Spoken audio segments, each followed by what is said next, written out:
प्रणाम बोलते हैं। यूनिवर्सिटी का 5 से 6 साल अनुभव रात दिन प्रणाम का रहा है, तो वो अनकॉन्शियस सबकॉन्शियस सब में चला गया है। सही है।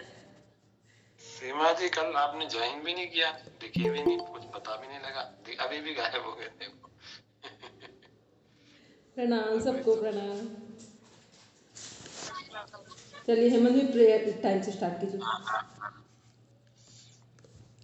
सीमा जी कल आप कहाँ रह गए? कोई पूजा थी, मेरे भाई भाभी आए हुए थे, उन्होंने कोई खरीदा है वहाँ पे बेंगलोर में मकान, तो वहाँ पूजा थी, मैं आपसे बोल भी नहीं पाई। सब लोग इंतजार ही करते रह गए, हमने कहा अभी आओगे अभी आओगे अभी आओगे। नहीं, हमें तो पहली बार ही ऐसा हुआ, नहीं तो मैसेज दे देती हूँ। पता नहीं वहाँ पे सुबह दोपहर में ही चले गए थे, इसलिए वो थोड़ा सा ऐसे ही हो गया। क्षमा चाहूंगी इसके लिए, आज सुबह भी इसलिए नहीं ज्वाइन हो पाई। मैं सबसे पूछ रहा हूँ कि आपके पास मैसेज आया कि आपके पास, सब मना कर रहे हैं, बोले नहीं वो तो ग्रुप में नहीं, मैं तो डायरेक्ट आपको ही करती हूँ। चलो ठीक है, कोई नहीं, अब शुरू करते हैं प्रार्थना।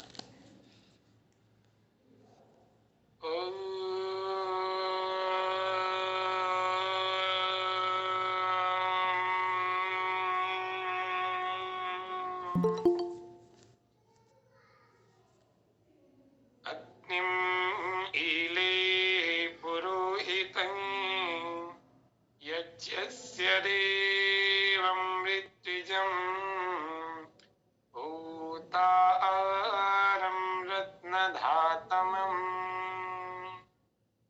सनपितेव सूनवी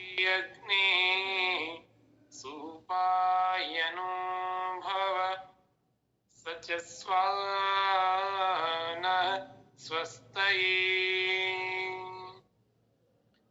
ॐ स्वस्ति न इन्द्रो वृद्धश्रवा स्वस्ति न पूषा विश्ववेदाः स्वस्ति नस्तार्क्ष्यो अरिष्टनेमि स्वस्ति नो बृहस्पतिर्दधातु। ॐ स्वस्ति पन्थाम् अनुचरेम सूर्याचन्द्रम् असाविव पुनर्दधताग्नता जानता संगमेमहि। ॐ भद्रं कर्णेभिः शृणुयाम देवाः भद्रं पश्येमाक्षभिर्यजत्राः स्थैरङ्गैतुष्ट्वा सस्तनुभिर्व्यसेमहि देवहितं यदायु। ॐ स्वस्ति स्वस्ति स्वस्ति। हाथों के अंदर से धीरे धीरे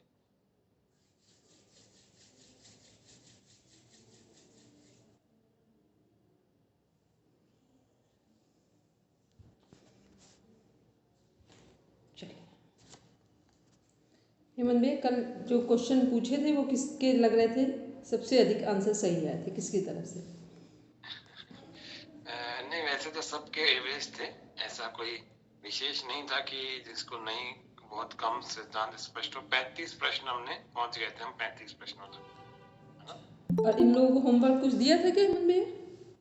नहीं, होमवर्क नहीं दिया, मैंने कहा इसी को ही अपन देखेंगे और इसी को ही देखना है, पहले क्लियर करना चाहिए तब आगे बढ़ेंगे। चलिए अब सब लोग आराम से सीधे होकर बैठेंगे। तृतीय पाद कंटिन्यू करना है अपने को। हाँ हाँ, वही को करना है।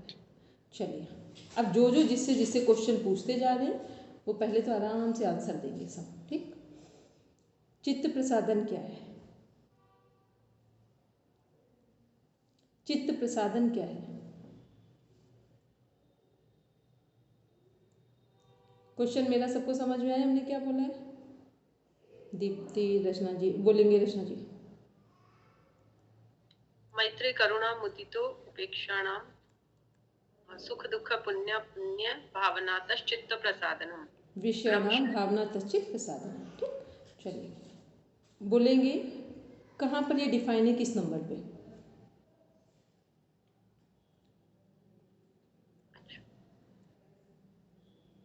मोनिका मैम बोलेंगे। मैम पहले पाठ का 33वां सूत्र है। ठीक है, फिर आते हैं नेक्स्ट क्वेश्चन है, जो हमारी चित्त की अवस्थाएं हैं वो नीचे से ऊपर के क्रम में, कौन बोलेगा? सूक्ष्म से स्थूल।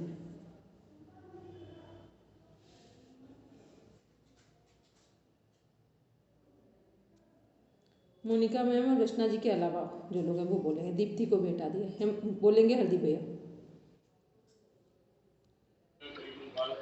मैम निरोध, एकाग्र, विक्षिप्त, मूड, क्षिप्त। मोनिका मैम सही बोला हरदीप भैया ने? सही बोला, ठीक है।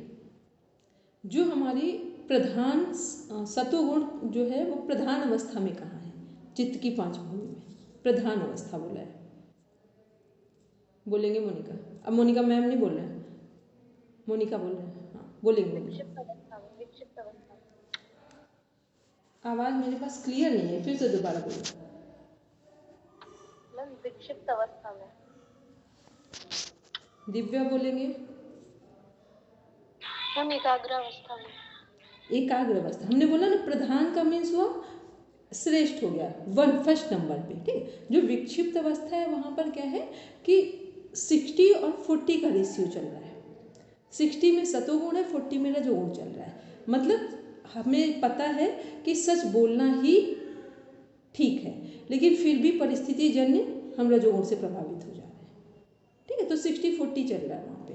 जो प्रधान बोलेंगे तो एकाग्र अवस्था में जाएंगे, ठीक। चलिए, जो हमारा विशेष अविशेष लिंग अलिंग ये क्या है और कहाँ डिफाइन है, बोलेंगे दीप्ति। नंबर बोलेंगे, सूत्र नंबर, क्योंकि अब 6 लेवल पे नेट और सब बराबर के लेवल पे चल रहे हैं।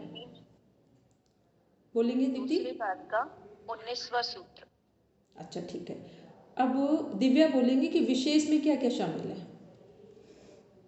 मैम 5 महाभूत और 11 वो 11 जो इंद्रियां हैं वो 5 कर्मेंद्रियां, 5 ज्ञानेंद्रियां। एक मिनट रुको, एक सेकंड। दिव्या आपने क्या बोला? 5 महाभूत तत्व और 11 इंद्रियां। महाभूत तत्व क्यों बोल रहे हो? हेलो दिव्या, दोबारा से बोल दो एक बार, थोड़ा तेज बोलो, थोड़ा सा दिव्या। मैम 5 महाभूत तत्व और 11 इंद्रियां। फिर बोलेंगे मोनिका बोलेंगे। मोनिका मैम नहीं बोल रहे हैं, ठीक है। मोनिका बोलेंगे जो हमारे अविशेष है वो क्या है। मैम 5 तन्मात्राएं हैं और एक अहंकार है, 6 तत्व। ठीक है। महत बुद्धि क्या है? नीचे से ऊपर के क्रम में, बिल्कुल ध्यान से सुनकर आंसर देंगे। महत बुद्धि नीचे से मतलब तिरोहित अवस्था में, विलीन वाली अवस्था में। महत बुद्धि के बाद क्या आएगा? महत बुद्धि किस में विलीन होगी? बोलेंगे दिव्या। लिंग मात्र। लिंग मात्र क्या है? करेक्ट करो दीप्ति। लिंग मात्र है महत बुद्धि। तो महत बुद्धि किस में विलीन होगी? प्रकृति में, जो अलिंग। ठीक है, महत बुद्धि किस में विलीन हो रही है? प्रकृति में विलीन हो रही है, ठीक। अब आते हैं समाधि के कितने प्रकार हैं।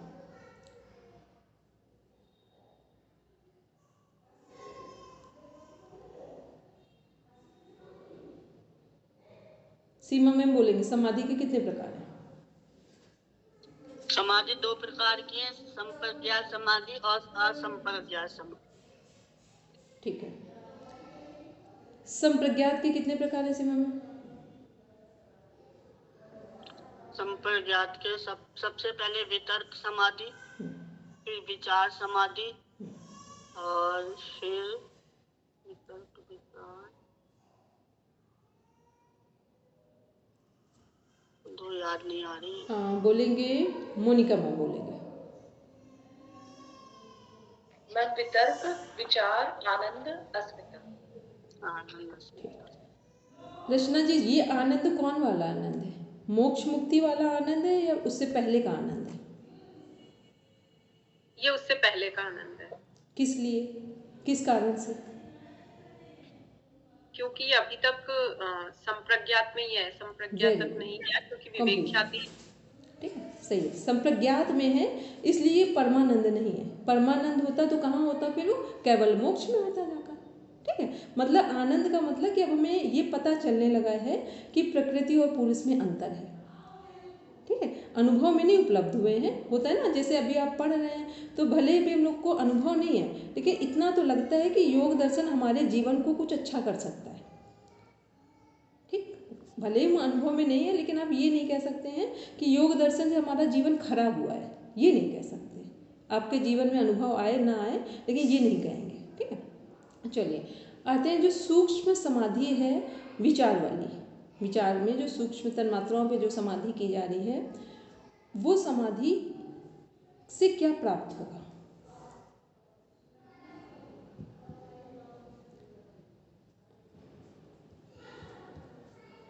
बोलेंगे दीप्ति?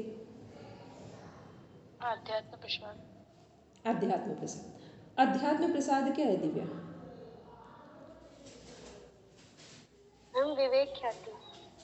ठीक, और क्या है दूसरा, और भी नाम है उसका? बोलेंगे रचना जी? मैम नहीं पता, यही पता है, विवेक ख्याति। बोलेंगे हरदीप भैया? वेरी गुड, लता मैम से भी आंसर सही आ गया, रितंबरा प्रज्ञा। ठीक है, वही हमारा विवेक ख्याति से। मुख्य अक्लिष्ट वृत्ति कौन सी है हमारी? बोलेंगे, एक मिनट भूल ले जरा, बोलेंगे मोनिका? मैम विवेक ख्याति। ठीक है, जो हमारा विवेक ख्याति है वो मुख्य अक्लिष्ट वृत्ति है। इससे जो वैराग्य जब आएगा तो उससे कौन सी समाधि प्राप्त होगी? ये आंसर देंगे जो सबनेट वाले हैं। बोलेंगे दीप्ति? एक मिनट रुक जाए, एक मिनट दीप्ति रुकेगी। सीमा मैम बोलेंगे? असंप्रज्ञात समाधि। नहीं, एक पर्टिकुलर नाम है। बोलेंगे रचना जी? अपर समाधि। बोलेंगे हरदीप भैया? मैम क्वेश्चन एक बार ही बताएंगे? विवेक ख्याति से वैराग्य होने पर कौन सी समाधि प्राप्त होगी? धर्म में एक समाधि। Very good. ठीक है, पर्टिकुलर नाम क्या है? धर्म एक समाधि है। धर्म एक समाधि जो है, इसी का नाम, मतलब एक होता है ना कि हमें कौन सा एक विवेक ख्याति से वैराग्य आते ही क्या प्राप्त हो? धर्म एक समाधि। हमने लिखवाया था आपको जब अभी सारे सिनोनिम्स लिखवा रहे थे कि धर्म एक समाधि क्या है? कैवल्य ही है, और धर्म के बाद ही असंप्रज्ञात या कैवल्य जुड़ता है। ठीक है, अगर हम लोग से पूछा जाए कि धर्म एक समाधि किसका पर्यायवाची है, संप्रज्ञात का कि असंप्रज्ञात का? किसका पर्यायवाची है? संप्रज्ञात का। किसका है पर्यायवाची? धर्म एक समाधि किसका पर्यायवाची है? असंप्रज्ञात का। ठीक, भूलेंगे नहीं, असंप्रज्ञात। एक बार ही बताया था कि जो धर्म में समाधि है वो काइंड ऑफ असंप्रज्ञात समाधि है। मतलब जैसे स्टेजेस है संप्रज्ञात में, ऐसे ही धर्म में एक समाधि असंप्रज्ञात समाधि की एक बार अपनी अपनी बुक ओपन करेंगे, 29 नंबर का 4th चैप्टर में सूत्र है, तो सूत्र को आप देखेंगे, प्रसंग ख्याने आपको सीधा से करके, तो आपको 29 नंबर पर देखेंगे, प्रसंग ख्याने आपको सीधा से सर्वथा विवेक ख्याते धर्मेगा समाधि। ठीक, तो विवेक ख्याति से वैराग्य होने पर कौन सी समाधि प्राप्त हो रही? धर्मिक समाधि हो रही है, और यही धर्मिक समाधि असंप्रज्ञात कैवल्य ये सबसे कनेक्ट होगी जाकर। ठीक है, तो मतलब ये कहा जा रहा है कि जो हम लोग विवेक ख्याति से वैराग्य होने पर जो समाधि प्राप्त हो रही, उसे डायरेक्ट हम बोल लेंगे तो गलत नहीं होगा कि कैवल्य असंप्रज्ञात कुछ भी बोले, लेकिन एक पर्टिकुलर नाम जुड़ा हुआ है। जैसे हम लोग जब बात करते हैं कि अध्यात्म प्रसाद क्या है, तो क्या बोलते हैं डायरेक्ट? रितंभरा प्रज्ञा है, वही विवेक ख्याति, लेकिन बोलते क्या है? रितंभरा प्रज्ञा। ठीक, तो कुछ अवस्थाएं हैं जो पर्टिकुलर, जिसके बाद उनका नाम ही जुड़ा हुआ है वहाँ पर। चलिए अब आते हैं, हम लोग बात कर रहे हैं कि सत्य बोलना कौन सी वृत्ति है?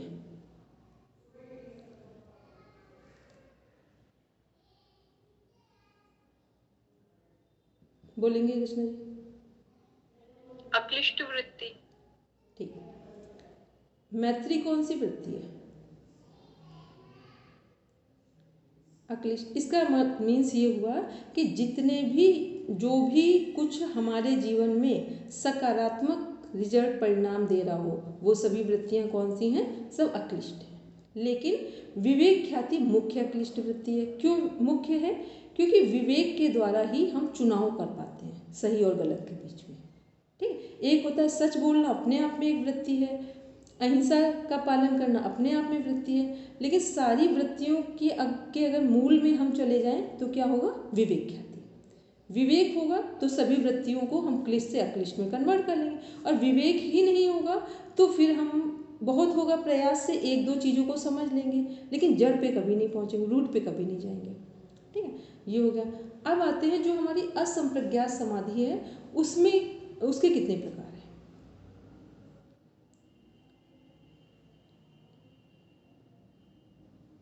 बोलेंगे मोनिका मैम? मैम भाव प्रत्यय, जिसमें 2 प्रकार है, विधेय योगी, प्रकृति लय योगी और उपाय प्रत्यय। ठीक है। योग भ्रष्ट साधक कौन है? कौन से लोग योग भ्रष्ट साधक हैं? बोलेंगे रचना जी? इस जन्म में जिनकी साधना का कुछ अंश शेष रह गया है, इसके लिए वो दूसरा जन्म लेके उसे पूर्ण करते हैं। ठीक है, तो योग भ्रष्ट लग रहा है नेगेटिव वर्ड है, पर साधकों की दृष्टि में, साधना की दृष्टि में नेगेटिव वर्ड नहीं है। बस जो इनकम्प्लीट साधना है वो दूसरे जन्म में पूरी होगी, तो इन्हें बोला जा रहा है, ऐसे योगियों को योग भ्रष्ट बोला जा रहा है। ठीक है, अब हम लोग देख रहे हैं कि जो हमारे क्लेश हैं, क्लेशों की अवस्थाएं थी कुछ। कितनी अवस्थाएं थी क्लेशों की?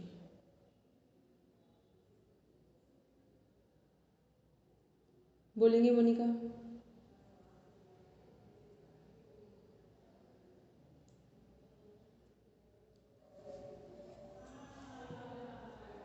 मोनिका बोलेंगे? मोनिका मैम ने बोले, मोनिका बोले। 5 करेक्ट कौन करें? बोलेंगे रचना जी? प्रसुप्त तनु विच्छिन्न उदार। ठीक है, उदार अवस्था में क्लेश किस भाव में होंगे? हाईएस्ट लेवल, मतलब बिल्कुल अपने चरम पे। ठीक है, मतलब जो अपना वर्किंग, जैसे मान लो राग है तो अब ओवर अटैच्ड ही होंगे, ये उदार अवस्था है। द्वेष है, घृणा है, तो इतनी चरम पर घृणा होगी, ये उदार अवस्था होगी। ठीक है, चलिए अब हम लोग आते हैं जो हमारे वृत्तियां हैं वो कितने प्रकार की हैं। यहाँ कई बार कंफ्यूजन भी हो जाता है, जब प्रकार पूछे जाएं तो 2 ही होंगे, ठीक, क्लिष्ट और अक्लिष्ट। वृत्तियां कितनी हैं तो 5 होंगे। ठीक, ये एकदम सिंपल सा तरीका है समझने का, नहीं तो छोटी छोटी चीज़ें होती है, शब्दों में हम कंफ्यूज हो जाते हैं। प्रकार पूछेंगे तो क्लिष्ट और अक्लिष्ट हैं, कितनी पूछेंगे, संख्या में पूछेंगे तो 5 होंगी वो हमारी। ठीक है, चलिए अब हम लोग देखते हैं नेक्स्ट क्वेश्चन। क्या करने से समाधि की भावना उत्पन्न होगी या समाधि करने में भावना होगी और क्लेश तनु हो जाएंगे?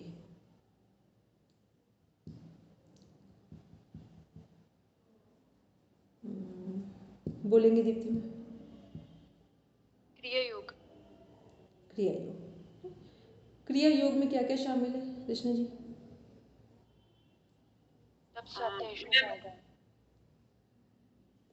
मैम लेकिन जैसे आपने पहले क्वेश्चन पूछा था उसका तो ये होगा ना कि क्लेशों को तनु करने से समाधि की भावना होगी, ये उत्तर नहीं होगा इसका। इसमें 2 थे, एक समाधि की भावना होगी और क्लेश तनु होगी।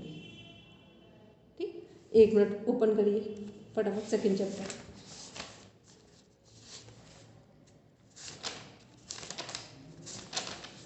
समाधि भावनार्थ क्लेश तनु करनार्थ। क्रिया योग अविद्या आदि दोषों का छीड़ करने वाला और समाधि की सिद्धि करने वाला।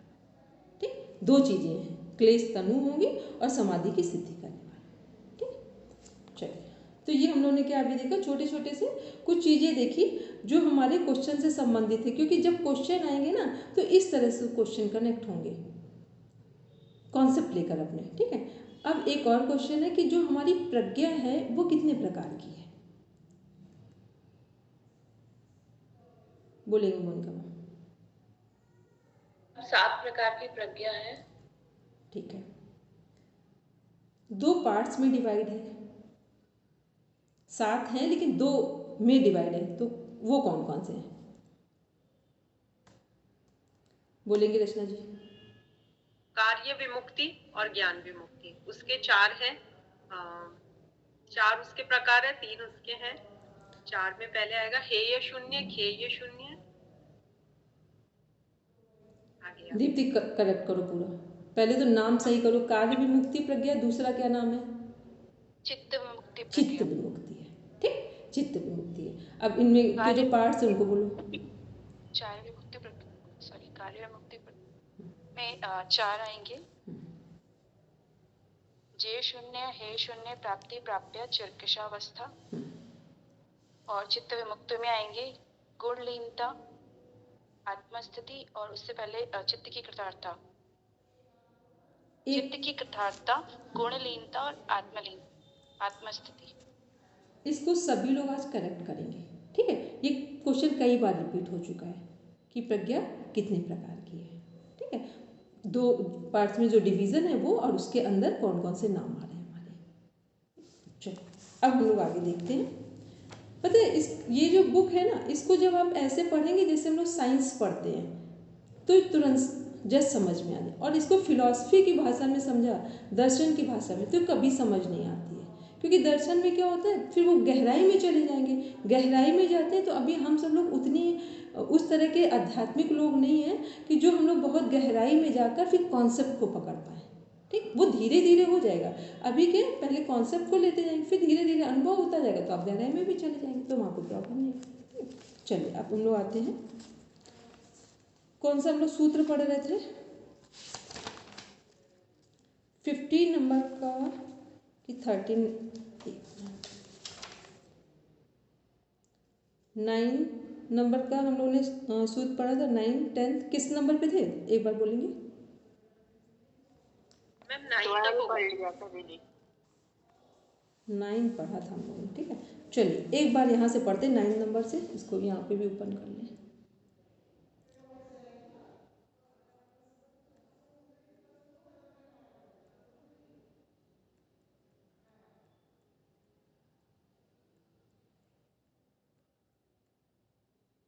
प्रत्याहार से किसकी सिद्धि होगी?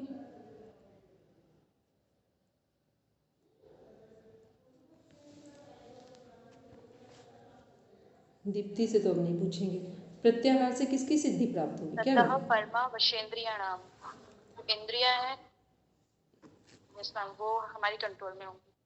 सभी लोग जो अष्टांग योग है, अष्टांग योग के सूत्र नंबर, उनका फल पूरा ध्यान में रखेंगे, ठीक। आज जैसे भी क्वेश्चन पूछे ना, ऐसे ही क्वेश्चन को समझेंगे कि जो पढ़ रहे हैं अष्टांग योग में, जो भी हम लोग कर रहे हैं, किससे क्या फल मिलेगा, जो 8 हमारे अंग हैं, ठीक है। और जैसे हम लोग पढ़ रहे हैं, एक तो कामाख्या सर का PDF उठा लीजिए, अपना एक छोटा सा नोट्स बना लीजिए, जितने कॉन्सेप्ट अलग करने वाले हैं उन सबको अलग कर लीजिए। जैसे आपका कॉन्सेप्ट अलग होगा, पूरी बुक सहज में समझ में आ जाएगी। क्योंकि सब कुछ यहाँ इतना डीप में समझने योग्य नहीं है कि आप सब समझ लेंगे। कॉन्सेप्ट आपको पता होंगे, कौन कहाँ से लिया गया है, क्या किसका अर्थ है प्रॉपर, बस फिर समझ आ जाएगा।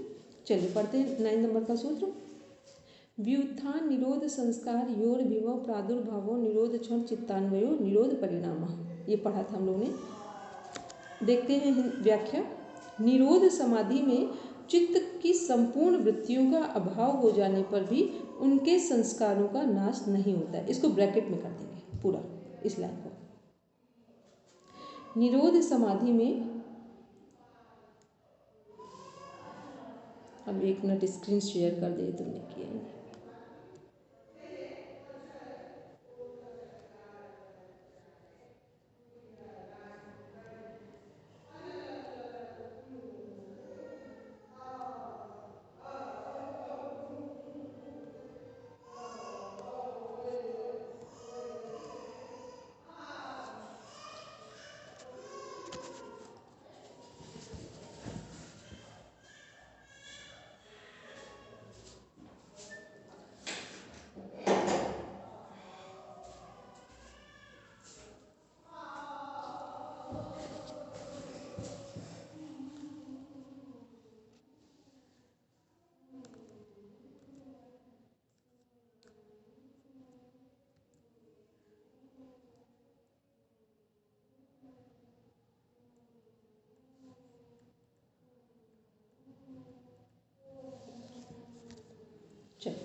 तो हम लोग देख रहे हैं निरोध परिणाम, समाधि परिणाम, एकाग्र परिणाम। निरोध में क्या है,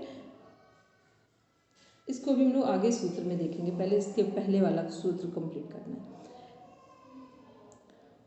ये बुक से व्याख्या देखेंगे सभी लोग। निरोध समाधि में चित्त की संपूर्ण वृत्तियों का अभाव हो जाने पर भी उनके संस्कार का नाश नहीं होता है। उस काल में केवल संस्कार ही शेष रहते हैं। ये बात पहले पाद में कही गई है। अतः निरोध काल में चित्त व्युत्थान और निरोध दोनों ही प्रकार के संस्कार में व्याप्त रहता है। चित्त व्युत्थान और निरोध दोनों ही प्रकार के संस्कार में व्याप्त रहता है, क्योंकि चित्त धर्मी है और संस्कार उसके धर्म है। धर्मी अपने धर्म में सदैव व्याप्त रहता है, यह नियम है।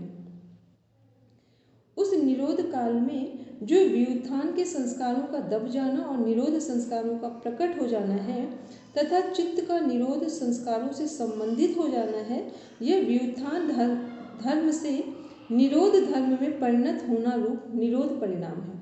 निरोध समाधि की अपेक्षा संप्रज्ञात समाधि भी व्युत्थान अवस्था ही है और अतः उसके संस्कारों को यहाँ व्युत्थान संस्कारों के अंतर्गत ही समझना चाहिए। क्या लिखा, निरोध समाधि की अपेक्षा संप्रज्ञात समाधि भी व्युत्थान अवस्था ही है, अतः उसके संस्कारों को यहाँ व्युत्थान संस्कारों के अंतर्गत समझना चाहिए। ठीक, तो ये कॉन्सेप्ट यहाँ पे ये निकल के आ रहा है कि जो चित्त है वो क्या है, धर्मी है और संस्कार उसके धर्म है। लास्ट हम लोगों ने बात की थी मिट्टी और मिट्टी से बने बर्तन, आभूषण है, मान लो प्योर फॉर्म में गोल्ड है और उससे बने हुए जो ज्वेलरी है वो सब क्या है, तो चित्त है और चित्त जो धर्मी है और धर्म है। तो धर्मी क्या है, मिट्टी है, धर्म जो अलग अलग तरह के मिट्टी से बर्तन बनेंगे। अब हम लोग देख रहे हैं नेक्स्ट सूत्र है तस्य प्रशांत वाहिता संस्कारात्। संस्कार बल से चित्त की प्रशांत वाहिता स्थिति होती है।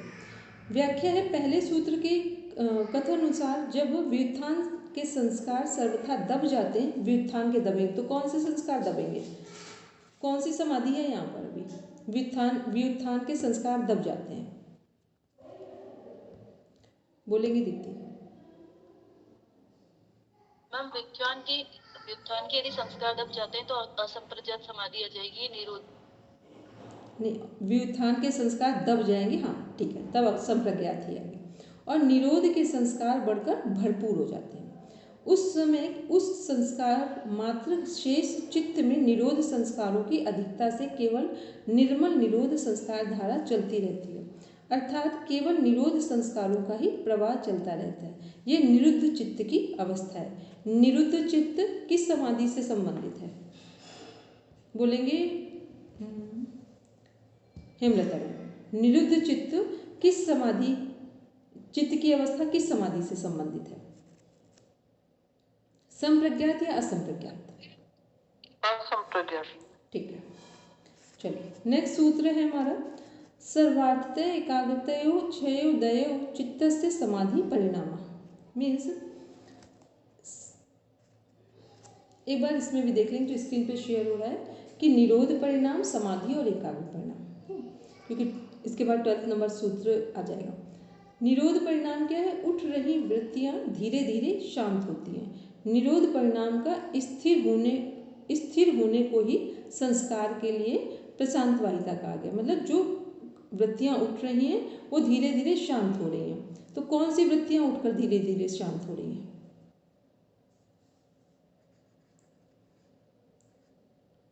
यहाँ पर कौन सी वृत्तियां, हाँ बोलेंगे दीप्ति? हम क्लिष्ट वृत्तियां और अक्लिष्ट दोनों, यदि निरोधावस्था आ जाएगी तो क्लिष्ट और अक्लिष्ट दोनों हो जाएगी। क्लियर बोलो, एक आंसर दो।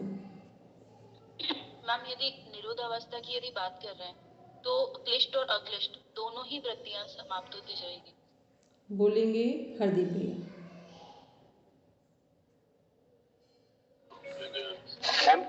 अक्लिष्ट वृत्तियां। वेरी गुड, केवल अक्लिष्ट वृत्तियां। निरोध परिणाम की बात हो रही है और निरोध अक्लिष्ट वृत्तियां कहाँ पर हमारी आ जाती हैं, जैसे संप्रज्ञात समाधि थी, तो यहाँ पर कौन सी वृत्तियां होंगी, अक्लिष्ट होंगी, क्लिष्ट नहीं होंगी। यहाँ पर क्लिष्ट से आगे आ गए। अब यहाँ से तो कैवल्य की प्राप्ति होने वाली है। ठीक है फिर मैम दीप्ति? यहाँ पर तो फिर विवेक ख्याति रहेगी। नहीं, विवेक ख्याति भी रहेगी, तभी क्लिष्ट वृत्तियां कहाँ रहेगी दीदी? चित्त की जो हमारी 5 अवस्थाएं हैं, अक्लिष्ट वृत्तियां तो हमारी एकाग्रावस्था में ही सभी आ गई। कंफर्म है बात? Yes ma'am. ठीक है, क्योंकि छोटे छोटे से जरा सा पॉइंट में ध्यान नहीं दिया तो वही क्वेश्चन गलत हो जाएगा। फिर समाधि परिणाम, हाँ बोलेंगे। कल और आज भी थोड़ा सा कंफ्यूजन है एक अवस्था के अंदर। सतरज तम तीनों की जो अवस्थाएं हैं उसे क्षिप्त मूढ़ विक्षिप्त से एक बार कनेक्ट कर दीजिए। फिर से बोलो दीप्ति जरा क्वेश्चन। मैम जो चित्त की अवस्थाएं हैं ना, क्षिप्त मूढ़ विक्षिप्त एकाग्र अवस्था और निरोध अवस्था, मैम इसमें सतरज तम प्रधान बता दीजिए। अच्छा ठीक है। जो हमारी सबसे पहली अवस्था कौन सी है? क्षिप्तावस्था। ठीक है, यहाँ पे रजोगुण प्रधान है। ठीक, क्षिप्तावस्था में रजोगुण प्रधान है। फिर मूढ़ावस्था तमोगुण प्रधान है।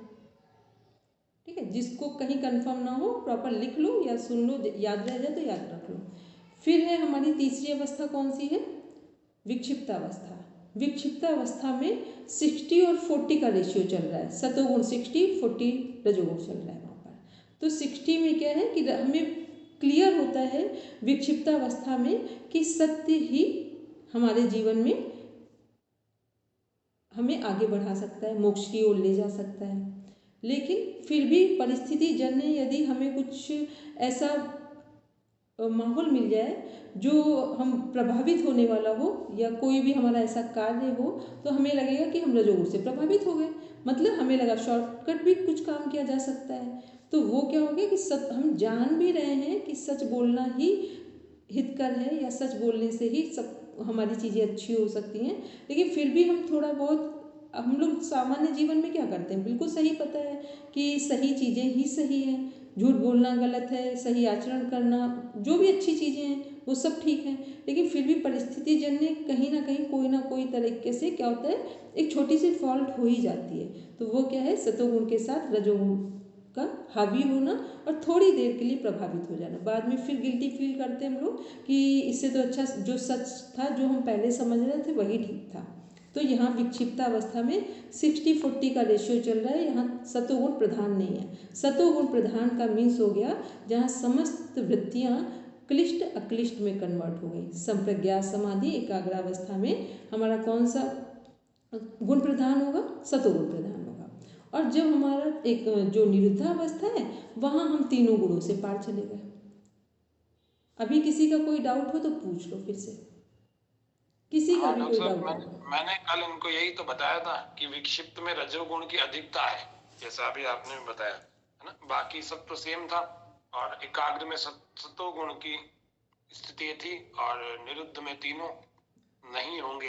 तो यही मैंने कल निवेदन किया था सबको, और शायद सबको क्लियर भी हो गया होगा, और आज और भी क्लियर हो गया ना? अभी भी कोई कंफ्यूजन किसी को रह गया हो तो पूछो। यस सर, मैम बस ये कंफ्यूजन था कि काफी सारे क्वेश्चंस ऐसे थे जहाँ पर 3 ये दे रखे थे, मतलब क्षिप्त मूढ़ और विक्षिप्त, और फिर इन तीनों को मतलब कोऑर्डिनेट करना था 17 स्तंभ से। तो फिर जो आंसर आ रहा था उसमें मतलब प्रीवियस ईयर के जो क्वेश्चन थे उसमें ये था कि सत्य प्रधान में विक्षिप्त अवस्था को शामिल किया गया है, उसमें निरोध का कोई ऑप्शन ही नहीं था और ना ही कोई नहीं वाला कोई ऑप्शन था। तो उस चीज में कंफ्यूजन था कि उसको सत्य प्रधान माने या नहीं माने। देखो दीप्ति, ये तो सबको पता है ना कि कई बार कुछ क्वेश्चन ऐसे हैं जो हमारे प्रॉपर डिजाइन नहीं हुए हैं।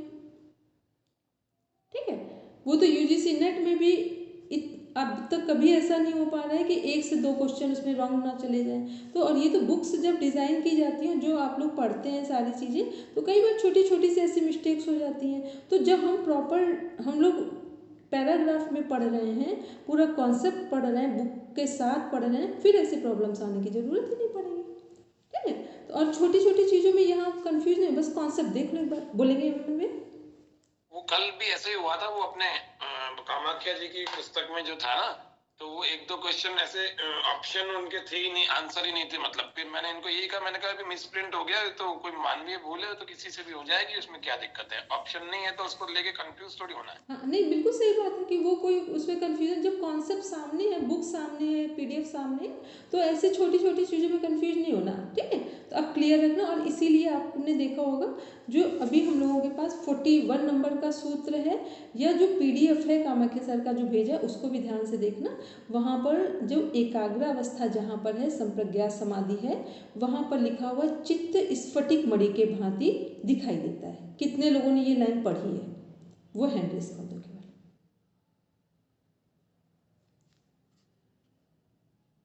तो स्फटिक मणि का मीन्स हो गया जहां सब कुछ प्रकाश ही प्रकाश है, सब क्लियर दिख रहा है, ट्रांसपेरेंट दिख रहा है, ठीक है। ठीक है, चलिए, बहुत सारे लोगों ने पढ़ रखा है, तो बस इस बात को ध्यान में रखेंगे। तो ऐसे कोई भी, क्योंकि क्या होता है ना, ये सब चीज़ें ऐसी है कि कभी कभी कुछ पॉइंट्स में एक दो शब्द हो सकता है, अभी हम बोल रहे हैं, अभी हेमंत भैया ने बोला, किसी तीसरे ने बोला, बात वही बोल रहे हो और कहीं शब्दों में कुछ आगे पीछे हो रहा हो, तो कॉन्सेप्ट से कोई भटकेंगे नहीं, ठीक है। चलो अब हम लोग आगे देखते हैं।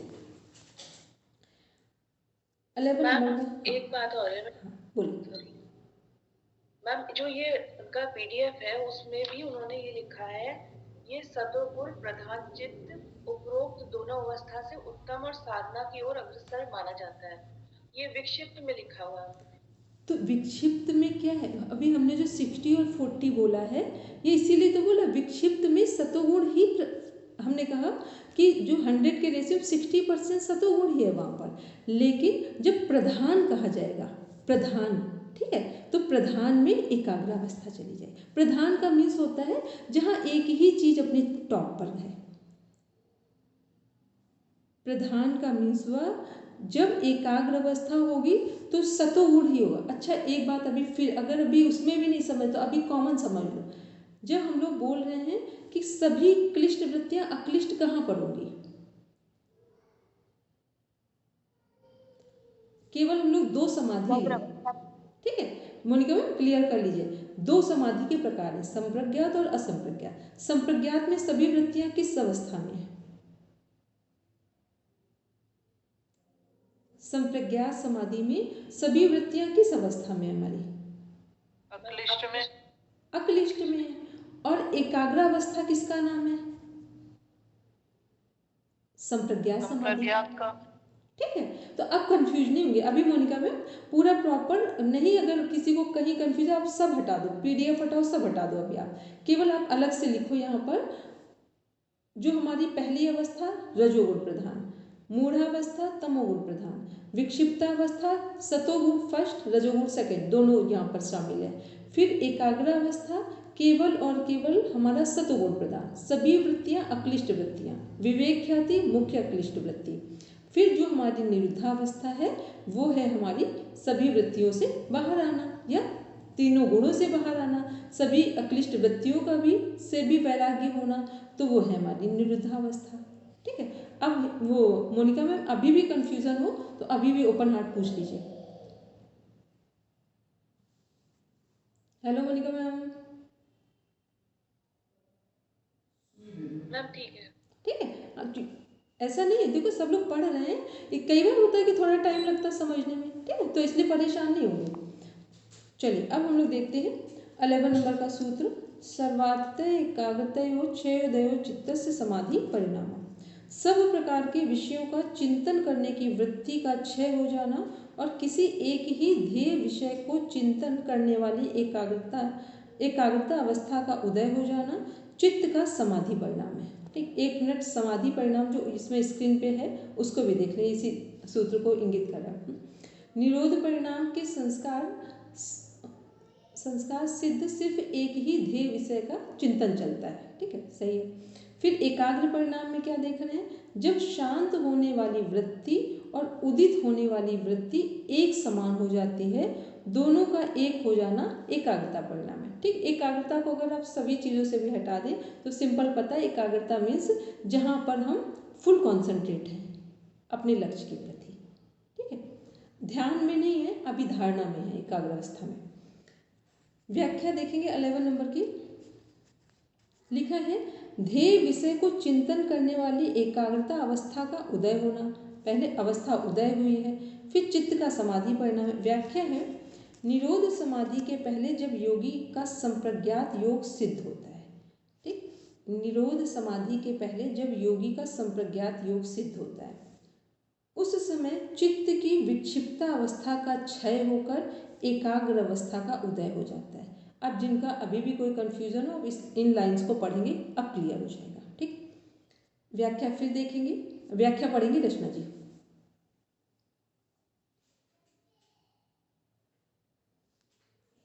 निरोध समाधि के पहले जब योगी का संप्रज्ञात योग सिद्ध होता है, उस समय चित्त की विक्षिप्तावस्था का क्षय होकर एकाग्र अवस्था का उदय हो जाता है। निर्वितर्क और निर्विचार संप्रज्ञात समाधि में केवल ध्येय मात्र का ही ज्ञान रहता है। चित्त के निज स्वरूप तक का भान नहीं रहता। वह चित्त का विक्षिप्तावस्था से एकाग्र अवस्था में परिणत हो जाना समाधि परिणाम।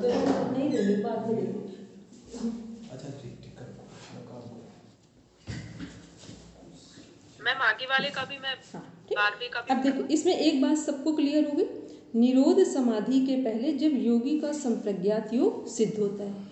ठीक है, निरोध समाधि वही चित्त की अवस्थाएं चल रही हैं यहाँ पर। ठीक है, एक क्वेश्चन पूछा जाता है, क्योंकि यहाँ पर चित्त की जो अवस्थाएं हैं, 5 भूमियाँ हैं, कहीं योग दर्शन में डिफाइन नहीं है, इसे व्यास भाष्य में डिफाइन किया गया है। ये वाला जो सूत्र है, इसमें 3 अवस्थाएं यहाँ पर है, इसको नोट कर लीजिए।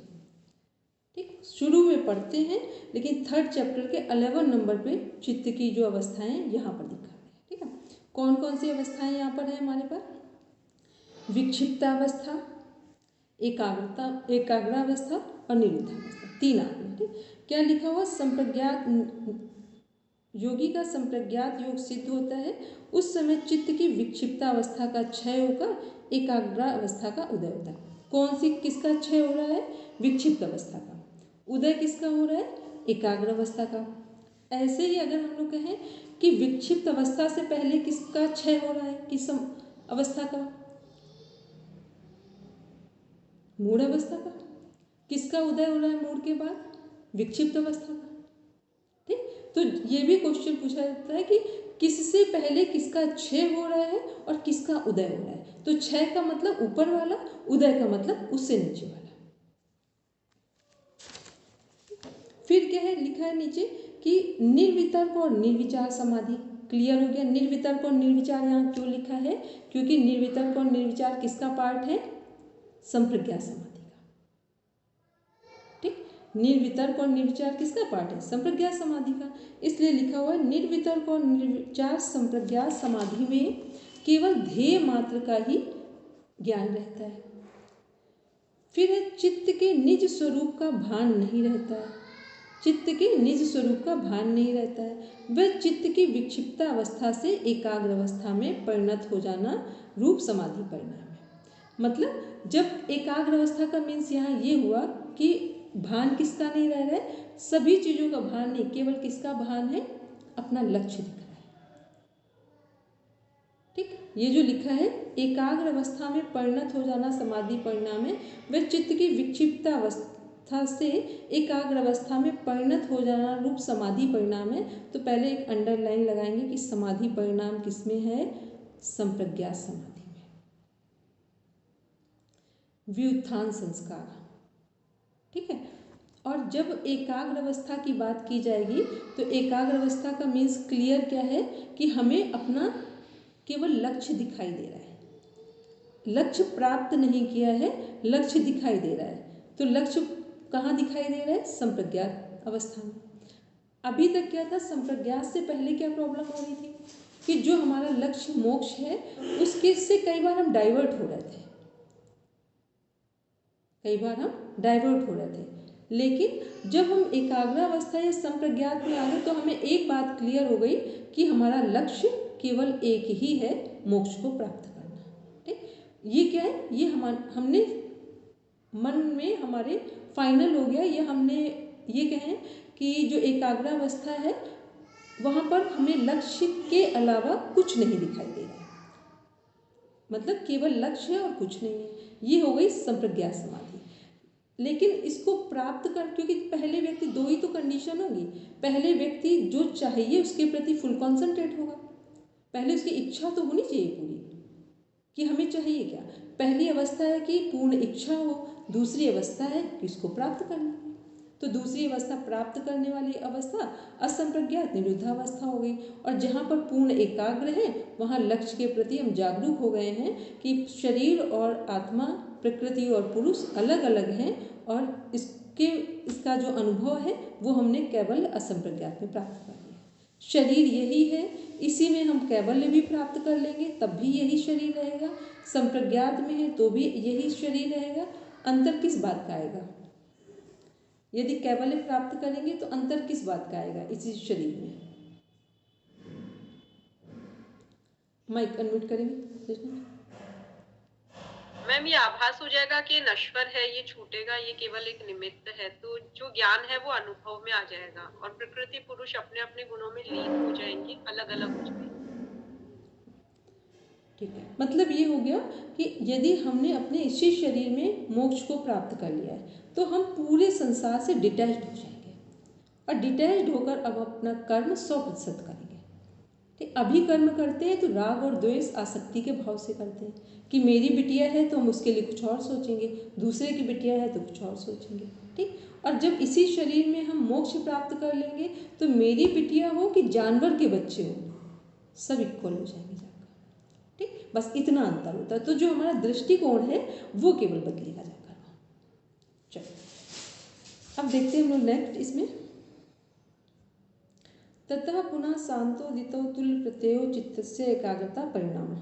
पढ़ेंगे व्याख्या कृष्ण।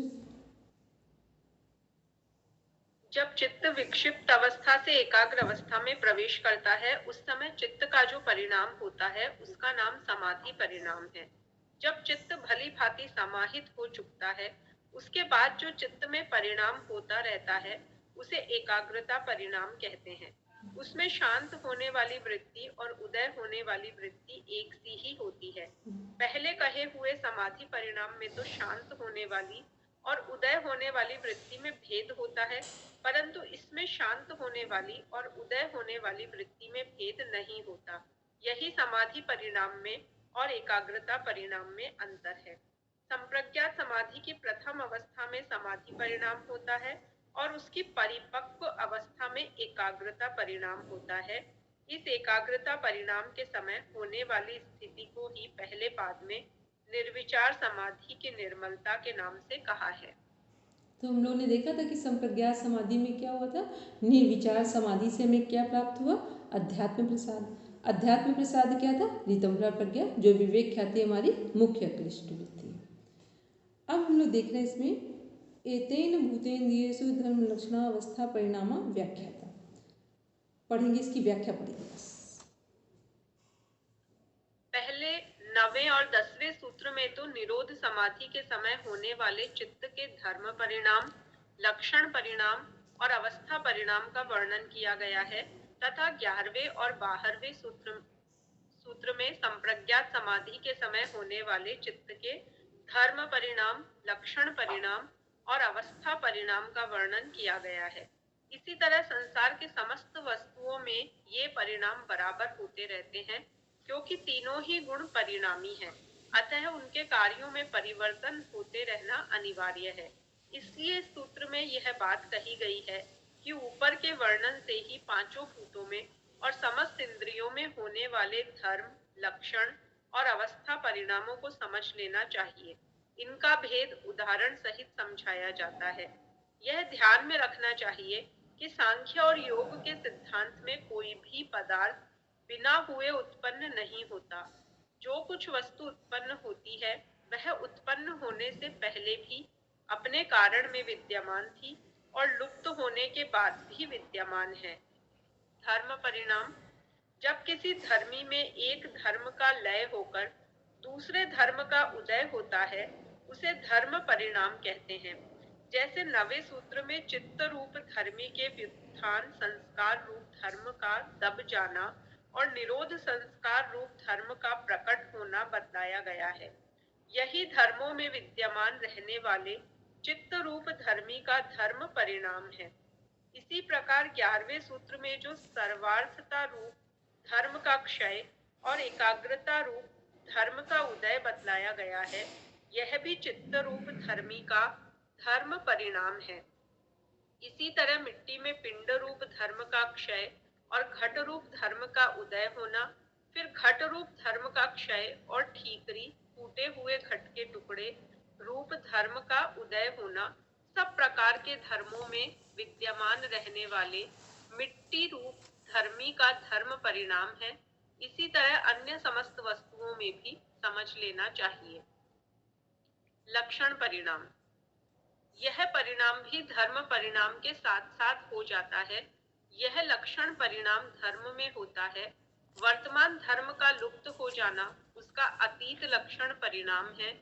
अनागत धर्म का प्रकट होना उसका वर्तमान लक्षण परिणाम है और प्रकट होने से पहले वह अनागत लक्षण वाला रहता है। इन तीनों को धर्म का लक्षण परिणाम कहते हैं। 11वें सूत्र में जो चित्त के सर्वार्थता धर्म का क्षय होना बतलाया गया है, वह उसका अतीत लक्षण परिणाम है और जो एकाग्रता रूप धर्म का उदय होना बतलाया है, वह उसका वर्तमान लक्षण परिणाम है। उदय होने से पहले वह अनागत लक्षण परिणाम में था। इसी प्रकार दूसरी वस्तुओं के परिणामों के विषय में भी समझ लेना चाहिए। अवस्था परिणाम, जो वर्तमान लक्षण युक्त धर्म में नयापन से पुरानापन आता जाता है, वह प्रतिक्षण परिवर्तित होता रहता है और वर्तमान लक्षण को छोड़कर अतीत लक्षण में चला जाता है। यह लक्षण का अवस्था परिणाम है। एकादश सूत्र के वर्णनानुसार जब चित्त रूप धर्मी का वर्तमान लक्षण वाला सर्वार्थता रूप धर्म दबकर अतीत लक्षण को प्राप्त होता है, उस वर्तमान काल में जो उसके दबने का क्रम है, वह उसका अवस्था परिणाम है। और जो एकाग्रता रूप धर्म अनागत लक्षण से वर्तमान लक्षण में आता है, तब उसका जो उदय होने का क्रम है, वह भी अवस्था परिणाम है। 10वें सूत्र में निरुद्ध चित्त के अवस्था परिणाम का और 12वें में एकाग्र चित्त के अवस्था परिणाम का वर्णन है। इस प्रकार यह एक अवस्था को छोड़कर दूसरी अवस्था में परिवर्तन होते जाना ही अवस्था परिणाम है। यह अवस्था परिणाम प्रतिक्षण होता रहता है। कोई भी त्रिगुणमय वस्तु क्षण भर भी एक अवस्था में नहीं रहती। यही बात 10वें और 12वें सूत्रों में निरोध धर्म के और एकाग्र धर्म के वर्तमान लक्षण परिणाम में एक प्रकार के संस्कार और वृत्तियों का क्षय और उदय बतलाकर दिखलाई गई है। हम बालक से जवान और जवान से बूढ़े किसी एक दिन में या एक घड़ी में नहीं हुए। हमारा ये अवस्था परिणाम अर्थात अवस्था का परिवर्तन प्रतिक्षण में होता हुआ ही यहाँ तक पहुँचा है। इसी को अवस्था परिणाम कहते हैं। यह परिणाम विचार द्वारा समझ में आता है, सहसा प्रतीत नहीं होता। आगे कहेंगे भी कि क्रम का ज्ञान परिणाम के अवसान में होता है। धर्म परिणाम में तो धर्मी के धर्म का परिवर्तन होता है। लक्षण परिणाम में पहले धर्म का अतीत हो जाना और नए धर्म का वर्तमान हो जाना। इस प्रकार धर्म का लक्षण बदलता है और अवस्था परिणाम में धर्म के वर्तमान लक्षण से युक्त रहते हुए ही उसकी अवस्था बदलती रहती है। पहले परिणाम की अपेक्षा दूसरा सूक्ष्म है और दूसरे की अपेक्षा तीसरा सूक्ष्म है। चलिए, सबसे पहले हम लोग आते हैं, क्योंकि आज इस सूत्र को समझ लेंगे तो एक बड़ा काम हो जाएगा, ठीक है। फिर इसके बाद थोड़ा इसमें सरल सूत्र आ जाएंगे। कितने लोगों की बात समझ में आई है? क्वेश्चन मतलब जो है हमारा ये पूछा था कि जो हमारे परिणाम है उनको देखा हम लोगों ने, तो ये परिणाम 3 है। धर्म परिणाम, फिर लक्षण और फिर अवस्था। जिनको धर्म परिणाम समझ में आया है वो एक उदाहरण के साथ समझाते हैं।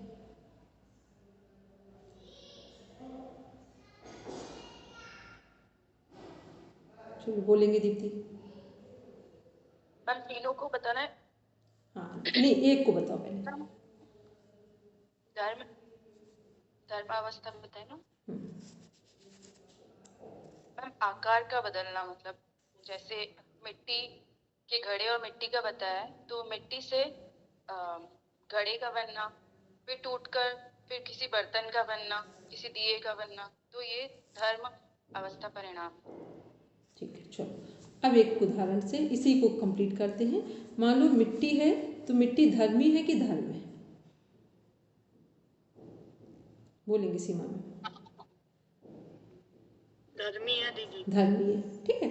और धर्म क्या है? जो जितने भी मिट्टी से बर्तन बनेंगे सब धर्म हो गए उसके। एक कॉन्सेप्ट क्लियर, ठीक। अब देखते हैं कि जो मिट्टी है, मिट्टी से जब बर्तन बनेंगे तो ये क्या है? धर्म परिणाम है। मिट्टी से मान लो घड़ा बना तो धर्म परिणाम हो गया, जो भी बर्तन बन रहा है। फिर घड़ा टूट गया, फिर घड़ा किस में होगा? फिर मिट्टी में मिल जाएगा। ऐसे हम लोग क्या है, हम लोगों का शरीर भी मिट्टी से बना है, और जब हम लोगों के शरीर नहीं रहता तब क्या बोलते हैं? मिट्टी ही बोलते हैं, पार्थिव शरीर इसी को बोलते हैं, ठीक है। तो अभी हम लोग चाहे एक जानवर हो, चाहे हम हो, चाहे वृक्ष हो, सब चीज़ों का निर्माण किससे हो रहा है? भाई पंचमहाभूतों से, सबका मिट्टी से हो रहा है, ठीक है। तो ये क्या है कि पहले जो मिट्टी है, मिट्टी से घड़े का बनना धर्म परिणाम है। घड़ा टूट जाए फिर मिट्टी में कन्वर्ट होकर मिट्टी से कोई दूसरा बर्तन बन जाए, ये सब क्या है? धर्म परिणाम है, ठीक। अब देखते हैं लक्षण परिणाम क्या है। लक्षण में होता है अनागत, शब्द देख रहे थे वहाँ लिखा था। अनागत क्या है? जो अभी होने वाला है, ठीक, होने वाला, आने वाला है। तो मान लो मिट्टी से घड़ा अभी हम बनाने वाले हैं, तो मिट्टी से घड़ा क्या होगा? लक्षण परिणाम होगा, अनागत, ठीक। मिट्टी से कोई भी बर्तन बन सकता है, तो वो किस में होगा? लक्षण में होगा, अनागत परिणाम में होगा। मान लो हमने मिट्टी से एक कुल्हड़ बना दिया, तो मिट्टी से कुल्हड़ क्या बन रहा है? ये अनागत परिणाम में है, लक्षण परिणाम में है, ये इसका लक्षण है। और जब कुल्हड़ बन गया है तो कुल्हड़ में क्या अतीत हो गया है? कुल्हड़ का अतीत क्या है? मिट्टी। और मिट्टी का वर्तमान क्या है? कुल्हड़, ठीक है। फिर कुल्हड़ का भविष्य क्या है? फिर मिट्टी, वापस से मिट्टी। देखो तीनों एक सर्कल चल रहा है ना, कि मिट्टी से घड़ा। अगर हम कहें मिट्टी का भविष्य क्या है? कुल्हड़ बनने से पहले कुल्हड़ है। मान लो हम कल कुल्हड़ बनाने वाले हैं मिट्टी से, तो मिट्टी का भविष्य क्या है? कुल्हड़ है। और आज मिट्टी क्या है? वर्तमान है, क्योंकि जो अभी मेरे हाथ में वो वर्तमान है, जो बनाएंगे वो हमारा भविष्य है। तो लक्षण क्या होगा? भविष्य में होगा, ठीक है। और फिर अब जब कुल्हड़ बन गया है तो कुल्हड़ का अतीत क्या हो गया? फिर मिट्टी हो गई। फिर कुल्हड़ का भविष्य क्या होगा? वो भी मिट्टी हो गया। अभी ये बात समझ किसको आ रही है? इसीलिए हमने सब बंद किया कि पहले एक बार समझ लो इस कॉन्सेप्ट को, कि ये क्या है, कि कैसे लक्षण हो, सब कुछ वही है, लेकिन उसको जब शब्दावली में देख रहे हैं तो कैसे वो कन्वर्ट हो रहा है। अब देख रहे हैं फिर अवस्था परिणाम। अवस्था क्या है? जैसे मान लो अभी हम लोगों की घड़ी में, उसको टाइम से बहुत इजी समझ में आएगा। अभी हम लोगों की घड़ी में है 58, 7:58 हो रहा है। अब 7:59 हो गया, ठीक। तो इसका अवस्था परिणाम क्या हुआ? चेंज हो गया 59 में। इसका 59 का 59 का पास्ट क्या है? 58 है। सेकेंड्स में लेंगे तो और इसमें चला जाएगा। और 59 का फ्यूचर क्या होगा? 60 हो जाएगा। ये अवस्था है, मतलब पूरा 24 घंटे कैसे एक एक क्षण से गुजरा हुआ है। एक बच्चा जन्म लेता है, हम लोग एक साथ बड़े नहीं हुए हैं, लेकिन हमें ये पता नहीं चल पाया कि बड़े कैसे हुए हैं। एक छोटा बच्चा है और वो अचानक से बड़ा हो रहा है, अचानक से नहीं हो तो वो एक एक क्षण बड़ा रहा है, लेकिन वो हमें दिखता नहीं है, जस्ट नहीं दिखता है। कोई दूसरा देखता है या थोड़े दिन बाद हम समझ पाते हैं कि छोटा बच्चा बड़ा हुआ है, ठीक है। तो ये क्या अवस्था है? तो पहले हमने क्या देखा? धर्म देखा, मिट्टी से बर्तन बनना और बर्तन का टूटकर मिट्टी बनना। फिर हमने लक्षण देखा, लक्षण में यदि मिट्टी है तो वर्तमान, घड़ा है तो भविष्य, फिर मिट्टी बनेगा तो फिर मिट्टी, घड़े का भविष्य, फिर मिट्टी, वापस देखेंगे तो फिर अतीत, वर्तमान, भविष्य, मतलब एक पीछे जा रहा है और एक आगे जा रहा है। फिर अवस्था देखेंगे तो अवस्था में भी वही चल रहा है, एक एक के बाद एक एक क्षण कम हो रहा है, दूसरे क्षण में आगे जा रहे हैं। तो ये अवस्था परिणाम हो गया, ठीक। अब बोलेंगे कृष्णा जी, बस फिर पूर्णावृत्ति करते हैं। मैम ये जो लक्षण है ये अनागत है, मतलब फ्यूचर में होगा, तो ये तो मानसिक हुआ ना, कि लाइक मेरे माइंड में है, अभी मैंने उसको बनाया नहीं है, केवल मेरे मानस में है कि मैं अब ये शेप दूं। मानस में थोड़ी ना, हम लोग कुछ चाहे ना चाहे प्रकृति में तो हर क्षण परिवर्तन हो रहा है। हम समय को नहीं भी चाहेंगे तो भी तो परिवर्तित हो रहा है। हमारे चाहने से क्या हो रहा है? कुछ नहीं हो रहा है। ठीक है, समय तो बढ़ ही रहा है। ठीक है, तो ये मानस में नहीं, प्रकृति का चक्र है ये। ठीक है, पर ये बोलेंगे तीनों ही एक दूसरे से इंटरलिंक ही तो हुए, मतलब बहुत ज्यादा अंतर नहीं है बात तो। हाँ, लेकिन अंतर नहीं है, पर अंतर बहुत बड़ा है। ठीक है, जब मोक्ष प्राप्त करना होगा तो बहुत बड़ा अंतर है। ठीक है, बोलेंगे सीमा में। दीदी जैसे अभी बताया धर्म में आकार का परिवर्तन हो रहा है, तो इसमें भी तो लक्षण में भी तो आकार बदल रहा है। अब वहां पे भूत भविष्य वर्तमान तीनों जोड़ रहे हैं। अवस्था थी तो वहाँ भूत भविष्य वर्तमान नहीं जोड़ रहे हैं, वहाँ ये देख रहे हैं कि एक एक क्षण से परिवर्तित होते हुए एक बच्चा वृद्ध बन जाता है और अपना शरीर छोड़कर दूसरे शरीर में आने की तैयारी करता है। ठीक है, जी जी, चलिए, थैंक यू।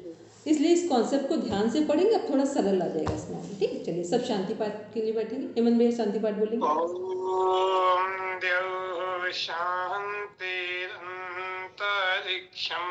शान्तिः पृथिवी शान्तिरापः शान्तिरोषधयः शान्तिः वनस्पतयः शान्तिर्विश्वे देवाः शान्ति ब्रह्म शान्ति सर्वं शान्ति शान्तिरेव शान्ति सामा शान्तिरेधि। ॐ शान्ति शान्ति शान्ति। सर्वेभ्यो नमः।